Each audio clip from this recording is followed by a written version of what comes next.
Adani enterprise के shares के अंदर पिछले कुछ दिनों में बहुत ही तेज गिरावट आई है। हम लोगों ने अदानी एंटरप्राइज के शेयर्स को लगभग 4000 के लेवल से नीचे के साइड अगर हम देखें तो 1000 रुपए के रेट तक आता हुआ देखा है।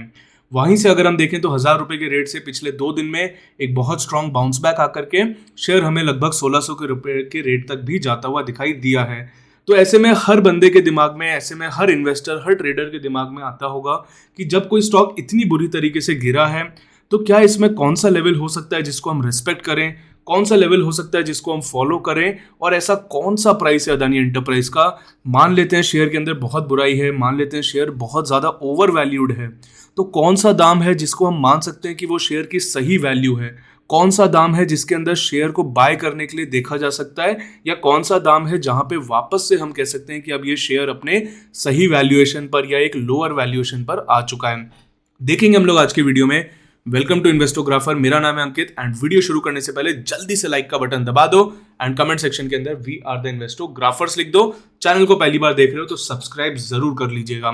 एक बहुत ही इंटरेस्टिंग और बहुत ही लर्निंग से भरा हुआ आर्टिकल मैंने पढ़ा आज ही, तो मैंने सोचा कि ज़रूर इसके ऊपर एक वीडियो बना के आपके साथ भी इस लर्निंग को, इस एनालिसिस को शेयर करना चाहिए। तो नन अदर देन मैं बात कर रहा हूँ अश्वत्थ दामोदरन सर की। अगर आपने उनका नाम नहीं सुना है तो आपको पता होना चाहिए उनके बारे में, जो वर्ल्ड फेमस हैं काफ़ी ज़्यादा इस बात के लिए कि वो कंपनीज की जो वैल्यूएशंस निकालते हैं वो बहुत अच्छे से निकालते हैं, कंपनी का जो फेयर प्राइस वो निकालते हैं, जो इंट्रिंसिक वैल्यू वो निकालते हैं वो बहुत अच्छे से निकालते हैं, और काफ़ी लोग उनके वैल्यू को फॉलो करते हैं। काफ़ी लोग जो वो शेयर की फेयर वैल्यू बताते हैं उसको फॉलो भी करते हैं, और बहुत बार मार्केट में देखा गया है कि उनकी फेयर वैल्यू काफ़ी एक्यूरेट भी काम करती है। तो रिसेंटली अश्वत्थ दामोदरन सर ने यहाँ पे एक आर्टिकल लिखा है जिसके अंदर उन्होंने काफ़ी डिटेल में शेयर किया है अपना एनालिसिस अदानी के जो पूरा इस टाइम पे सिनेरियो चल रहा है, और साथ ही साथ उन्होंने काफ़ी टेक्निकली और काफ़ी डिटेल में इसके अंदर शेयर किया है कि उनके नज़रिए से या उनके हिसाब से उनको क्या लगता है कि अदानी के अंदर क्या वैल्यू सही होनी चाहिए। अब क्योंकि ये बहुत एक लंबा आर्टिकल है, बहुत ज़्यादा कॉम्प्लेक्स डिटेल्स इसके अंदर है, तो मैंने सोचा कि क्यों ना इसको एक सिंपल तरीके से आपके सामने प्रेजेंट किया जाए, सिंपल नज़रिए से आपके साथ प्रेजेंट किया जाए। तो कुछ डेटा पॉइंट्स मैं आपके साथ शेयर करूंगा, कुछ पॉइंट्स ऐसे मैं आपके साथ शेयर करूंगा जिससे कहीं ना कहीं आपको बहुत अच्छी अंडरस्टैंडिंग इसके अंदर मिल सकती है, और आप इस कॉम्प्लेक्स टॉपिक को, अदानी की कैसे उन्होंने वैल्यू निकाली है और उनके हिसाब से कौन सा प्राइस है जिसको अदानी के अंदर वो फेयर वैल्यू मानते हैं, इन चीज़ों का फ़ायदा आप भी उठा सकते हो। तो सबसे पहली अगर हम लोग बात करें तो उन्होंने अदानी के ऊपर कुछ बातें करी है। जैसा उन्होंने कहा कि वो अभी भी अदानी के अंदर बहुत ज़्यादा नेगेटिव नहीं है, उनको लगता है कि अदानी की जो प्रॉफिटेबिलिटी है वो लैग ज़रूर हुई है, वो प्रॉफिटेबिलिटी उतनी तेज़ी से इंक्रीज़ नहीं हुई है। बट उनका ये भी कहना है कि जिस तरह से अदानी एक इंफ्रा सेक्टर के बिजनेस के अंदर है, मेनली इंफ्रा रिलेटेड इनके प्रोजेक्ट्स होते हैं, तो उनके अंदर आपको कर्जा लेना पड़ता है। कर्जा लेने के बाद जो इन्वेस्टमेंट होता है कर्जे का, वो काफ़ी ज़्यादा समय के बाद रिटर्न्स देता है, वो इमीडिएटली आपको प्रॉफिटेबिलिटी में देखने को नहीं मिलता है। इसी के साथ जो बिजनेस है अदानी का, मेजॉरिटी ऑफ द बिजनेसेस जो अदानी के हैं वो कोई हाई मार्जिन बिजनेसेस नहीं है, वो बहुत ही लो मार्जिन बिजनेसेस हैं। और जनरली इसीलिए उन्होंने ये भी कहा कि जनरली इसीलिए ऐसे जो बिजनेसेस होते हैं ये जब बहुत ज़्यादा कर्जा उठा लेते हैं तो फिर ये रिस्की हो जाते हैं, क्योंकि इनका जो रिटर्न है वो काफ़ी समय ले सकता है आने में। ऐसे में इस तरह के जो बिजनेसेस होते हैं उनके लिए इंटरेस्ट चुकाना भी कई बार मुश्किल हो जाता है। आप सोचिए, कर्जा चुकाना तो एक सेकेंडरी चीज़ है, इंटरेस्ट चुकाना भी इस तरह के बिजनेसेस के लिए कई बार बहुत ज़्यादा मुश्किल हो जाता है। इसी के साथ अगर हम और पॉइंट्स की यहाँ पे बात करें जिसके अंदर उन्होंने डिटेल में अपने व्यूज़ यहाँ पे शेयर किए हैं, तो उन्होंने कुछ कैलकुलेशंस यहाँ पर करे हैं। अगर वो मैं आपके साथ शेयर करूँ तो आई गेस यहाँ पे वो कैलकुलेशंस हैं। तो आप देख सकते हो कि अदानी के 3 पीरियड्स के अंदर उन्होंने अदानी को बांटा है। सबसे पहले 2002 से लेकर के 2015 का time frame, second time frame में उन्होंने बांटा 2016 से लेकर के 2021 का, और थर्ड उन्होंने लिया 2021 से लेकर के करंट टाइम जो इस टाइम पे चल रहा है। अब इन्होंने इसको 3 पार्ट्स के अंदर क्यों बांटा? सबसे पहला रीज़न है कि 2002 से लेकर के 2015 का जो टाइम था वहाँ पे Adani Enterprises as a company grow हुई, उसने अपने रेवेन्यूज़ को लगातार ग्रो किया। 2016 से लेकर के 2021 का जो समय था वहाँ पे कंपनी ने रीस्ट्रक्चरिंग करी, Adani ports, Adani power, Adani transmission को बाहर निकाला, अलग से लिस्ट वगैरह किया, एंड इसी के साथ 2021 से लेकर के अभी तक के सिनेरियो को वो देख रहे हैं कि अदानी ने जो होलसिम इंडस्ट्रीज, होलसिम ग्रुप है, उससे एसीसी और अंबुजा की जो होल्डिंग खरीदी है, उसीलिए 2021 के बाद के टाइम को उन्होंने अलग से देख रहे हैं। अब इसके अंदर अगर हम देखें तो उन्होंने कंपेयर किया है डेट टू कैपिटल रेशियो। तो जो डेट टू कैपिटल है, बुक वैल्यू या बुक की जो उनकी कैपिटल है उसके बेसिस पर अगर हम देखें तो 2002 से 2015 तक वो 65% कर्जा था कैपिटल के कंपैरिजन में।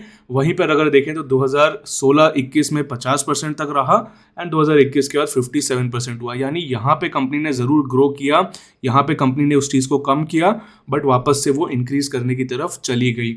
इसी के साथ debt to capital, market capital यानी मार्केट कैपिटलाइजेशन, आपकी कंपनी की मार्केट में जो कीमत होती है उस रेशियो में अगर देखा जाए तो वो लगातार घटता हुआ यहाँ पे दिखाई दिया 38%, उसके बाद मार्जिनली इंक्रीज हुआ 55% और फिर बहुत तेजी से यहाँ पे 17% तक आता हुआ दिखा। अब इसका क्या रीजन है? वही रीजन है जिस वजह से अदानी के शेयर्स की अभी पिटाई हो रही है कि लोगों को लगता है कि, और ऐसा हो भी सकता है, पॉसिबल हो कि जो मार्केट कैपिटलाइजेशन यानी शेयर के जो दाम है वो बहुत तेजी से बढ़ाए गए, गलत तरीके से बढ़ाए गए, खुद का पैसा डाल के बढ़ाए गए, जो भी उसके पीछे का रीजन है, और उस वजह से ये रेशियो हमें बहुत ज़्यादा तेजी से घटता हुआ दिखाई दिया। उसका रीज़न है कि मार्केट कैपिटलाइजेशन बढ़ गया तो उसके सामने कर्जा छोटा दिखने लगा।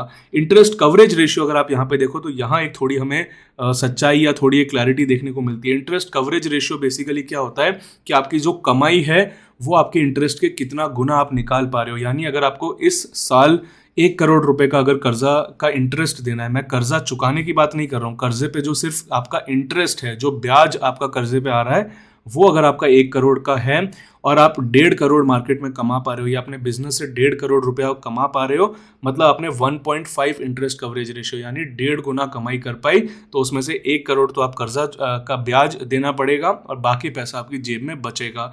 तो वो आप देख सकते हो कि हमें काफ़ी ड्रास्टिकली 2002 से 15 के टाइम में और उसके बाद कितना तेजी से वो नीचे आ गया। पहले ये रेशियो था 2.69 यानी जितना ब्याज आपको चुकाना है उसका 2.69 गुना आप कमा पा रहे हो। वहीं पे आप देखो वो ऑलमोस्ट उसका आधा इस टाइम पे हमें देखने को मिलता है। तो डेफिनेटली आपने जो कर्जा लिया है उसका ब्याज आपको बहुत ज़्यादा देना पड़ रहा है और उसके मुकाबले आपकी कहीं ना कहीं कमाई थोड़ी कम हो रही है। तो आपको जब ब्याज चुकाने में ही दिक्कत होगी तो आप कर्जा कब चुकाओगे, और जब कर्जा ही आप नहीं चुका पाओगे तो आप कर्जे की साइकिल में हमेशा फंसे रहोगे, आप कमाई नहीं कर पाओगे, आप सिर्फ कर्जे का ब्याज ही चुकाते रह जाओगे। ये थोड़ी सी प्रॉब्लम इस तरह के सिनेरियो में आती है। आई होप आपको वीडियो पसंद आ रही होगी। आज की वीडियो कोई सेंसेशनल वीडियो नहीं है जिसमें हम चीख चीख करके बोलें कि अदानी ने फ्रॉड किया, हिंडनबर्ग ने ये किया वो किया। आज हम थोड़ा सा डेटा के ऊपर और एक्चुअल एनालिसिस के ऊपर बात करने वाले हैं। तो शायद कुछ लोगों को बोरिंग लगे, बट इस तरह की लर्निंग आपको पसंद आ रही हो तो लाइक जरूर करिएगा और कमेंट में बताइएगा आपको इस तरह की डेटा रिलेटेड लर्निंग पसंद आती है या नहीं आती है। अब इसी के साथ अगर हम कुछ और चीज़ों की यहाँ पे बात करें तो अगर ओनरशिप की बात करें तो जैसे कि अदानी के ऊपर काफ़ी सारे इल्ज़ाम लगाए जाते हैं कि अदानी की ओनरशिप में अगर हम देखें तो उसके फैमिली होल्डिंग बहुत ज़्यादा है। अदानी मतलब बेसिकली गौतम अदानी और उनके भाई और उनके फैमिली ने मिल करके काफ़ी सारे शेयर्स को कंट्रोल कर रखा है, जो कि एक्चुअली अगर देखें तो आप यहाँ पे डेटा देख सकते हो काफ़ी हद तक वो सही बात है। अब वो गलत इरादों से किया गया या नहीं किया गया वो आप खुद सोच सकते हो, पर ये एक्चुअली सही है कि लगभग 73% होल्डिंग अदानी कंट्रोल करते हैं, अदानी फैमिली उसको कंट्रोल करती है। तो कहीं ना कहीं जब कोई बिजनेस बहुत ज़्यादा फैमिली के मुट्ठी के अंदर होता है, बहुत ज़्यादा फैमिली कंट्रोल्ड होता है, तो वहाँ पे ट्रांसपेरेंसी थोड़ी कम होती है। वहाँ पे अंदर ही अंदर थोड़े फ्रॉड आप कह सकते हो, या फिर फ्रॉड थोड़ा एक्सट्रीम वर्ड हो गया, थोड़ा अगर सिंपल वर्ड्स यूज़ करें तो ऊपर नीचे के झोल होने के थोड़े बहुत चांसेस हो सकते हैं। और ऐसे में पब्लिक को उतना इजीली वो चीज़ नहीं दिखाई देती क्योंकि अंदर ही अंदर वो फैमिली उसको कंट्रोल कर रही होती है। तो ये एक रीज़न हो सकता है जिस वजह से और जिस पॉइंट पे हिंडनबर्ग ने भी यहाँ पे इसको अटैक किया था कि बहुत ज़्यादा वो स्टेक खुद ही कंट्रोल करते हैं अदानी और उनके भाई मिल करके। इसी के साथ कुछ पॉइंट्स की अगर हम और यहाँ पे बात करें तो एक पॉइंट अश्वथ दामोदरन सर ने बहुत ही अच्छा बोला यहाँ पे कि हिंडनबर्ग ने लगातार अदानी के ऊपर बार बार एक चीज़ पर अटैक किया। बार बार हिंडनबर्ग की रिपोर्ट ने एक चीज़ पे अदानी पर अटैक किया और ये बोला कि अदानी का ग्रुप बहुत ज़्यादा ओवर लेवरेज्ड है। ओवर लेवरेज का सिंपली मतलब होता है कि बहुत ज़्यादा कर्जा अदानी के ग्रुप ने ले रखा है और इस पॉइंट को वो इस तरीके से प्रेजेंट कर रहे थे जैसे कि अदानी ने कोई स्कैम किया है। To be very honest, company ने स्कैम किया है नहीं किया, कंपनी ने सही किया है गलत किया है, फ्रॉड है नहीं है, वो एक अलग चीज़ है। बट आप कभी भी ये नहीं कह सकते कि अगर कंपनी ने कर्जा लिया है अपने बिजनेस को ग्रो करने के लिए, कंपनी के बिजनेस ने या कंपनी ने अपने बिजनेस के लिए ओवर लेवरेजिंग करी है, तो वो स्कैम है, आप ये कभी नहीं कह सकते।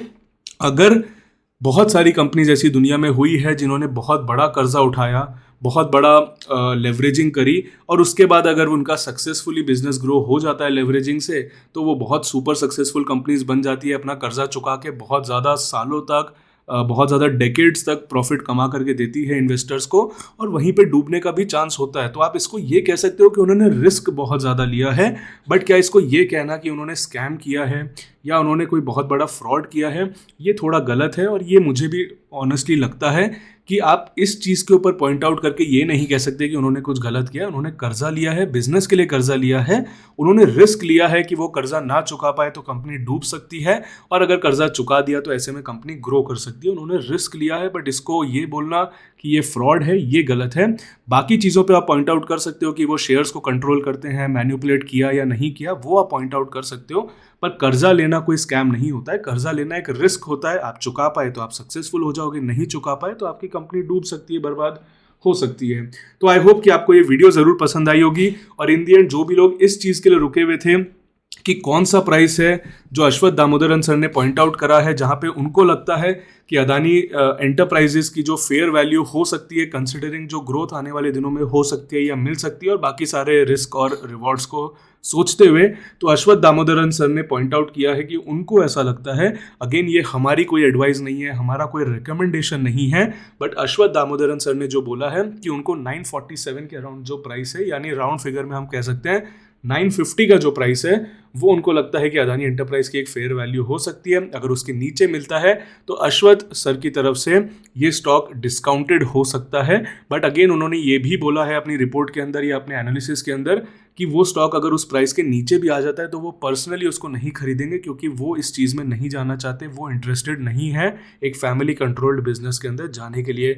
तो मुझे जल्दी से बताइए, क्या आपको लगता है कि 947 का जो प्राइस उन्होंने दिया है, क्या आपको लगता है कि ये अदानी एंटरप्राइज की सही वैल्यू हो सकती है, या अदानी एंटरप्राइज की आपको लगता है इससे ज़्यादा की वैल्यू है, या आपको लगता है अदानी एंटरप्राइज की इससे भी कम की वैल्यू है? ज़रूर कमेंट सेक्शन में बताइए। और अगर आपका कोई एनालिसिस है या आपने कोई चार्ट के ऊपर एनालिसिस किया हो या कोई भी आपका नज़रिया हो, एक प्राइस ज़रूर लिख करके जाइए कमेंट सेक्शन में कि आपको क्या लगता है अदानी एंटरप्राइज के शेयर की सही कीमत क्या है, जिस कीमत पर आप उसको खरीदना चाहोगे। अब वो 50 रुपये हो सकता है, वो 500 रुपये हो सकता है, वो 1000 रुपये हो सकता है, 100 रुपये हो सकता है।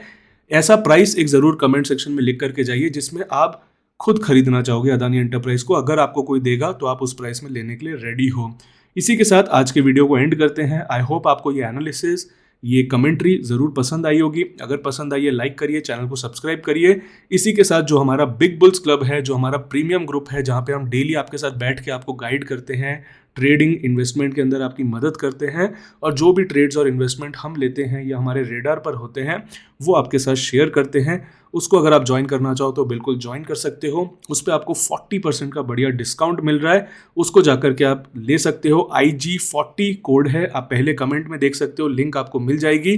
तो सिंपली आपको IG40 का उसमें कूपन कोड लगाना है IG40, और आपको 40% डिस्काउंट मिल जाएगा, और 1 ईयर के प्लान पे 50% का डिस्काउंट मिल जाएगा। तो उसको जाकर के चेकआउट करिए, डेफिनेटली उसका बेनिफिट उठाइए। आज के लिए इतना ही था, फिर मिलेंगे, तब तक के लिए थैंक यू।